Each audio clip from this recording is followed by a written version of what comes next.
I don't know how it feels when the devil scratches a soul. My father says he must have the lightest touch, because no one ever notices his crooked claw leave a stain on something that should belong only to them. They smile their old smiles, crack the same jokes, eat and play and work and laugh just as they used to. But the mark festers inside, growing and feeding like a parasite. By the time anyone notices something is wrong, it's too late. Lucifer has already won. Not tonight, though. I brace myself in the passenger seat as the car bounces down the moonlit road. Dad killed the headlights a mile back, and if we hadn't driven this way hundreds of times before, we would have run straight into a tree by now. Yet 9 months of careful work have given us plenty of hours to prepare.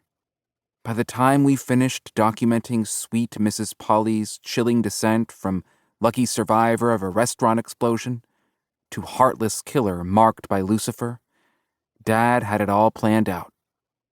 The matches sit in the console between us. My mouth turns sour as my stomach gives another heave, and I clamp my teeth together, waiting for it to pass. 9 months of getting to know someone has a way of bleeding into an accidental friendship, making an already impossible job even harder. In the dim light, the determined line of Dad's jaw holds only cold certainty, but doubt shrieks at me like a knife on glass. It's not easy to judge a soul. I have to give Lucifer credit. There might not be any serpent in the tree or horned man with a pitchfork, but he's still banging on our door. He's just gotten a lot more creative. Clever bastard found a brand new way to wreak havoc in the human world. Accidents. The semi-truck bearing down on your car. The train you think you can beat across the tracks. The safety harness that snaps halfway up the mountain. One moment you're in this world, and then, bam! Hello, afterlife. There's a split second, however, when you aren't quite in either.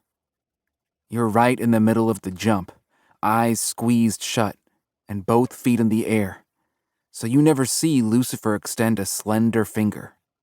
It's a delicate scrape, the smallest mark on your soul. And then he sends you back. You're alive, and everyone calls it a miracle. But God had nothing to do with it. It's something much, much worse. Of course, not everyone who survives an accident is marked. Some people really do get lucky, but you can never tell the difference just by looking at them. The marked appear as normal as you or me, and that jump from this world to the next makes anyone fair game.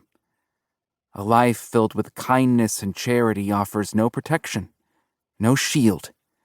If Lucifer feels like leaving his couch at the moment you ski into a tree, all bets are off, and no one knows whether luck or the devil saved you in that second you nearly died. I'm still not certain which saved Mrs. Polly. But Dad is. The house comes into view. A modest cottage on the isolated road. The familiar porch swing motionless in the shadows. Blackness bleeds from sleeping windows, and the single light beside her door offers the only glow in the surrounding darkness. Dad turns off the engine, and silence falls like the thud of a gavel. "Ready, Matthew?" he asks. Not at all. Maybe we should give it more time?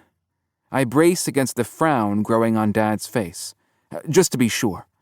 She volunteered at the animal shelter yesterday, and the sign over the door fell and crushed Jessa Barney's skull 20 minutes after she yelled at Mrs. Polly for driving too fast in the parking lot, Dad finished. If we had acted sooner, Jessa would still be alive. The chains holding that sign were old. One had already broken, remember?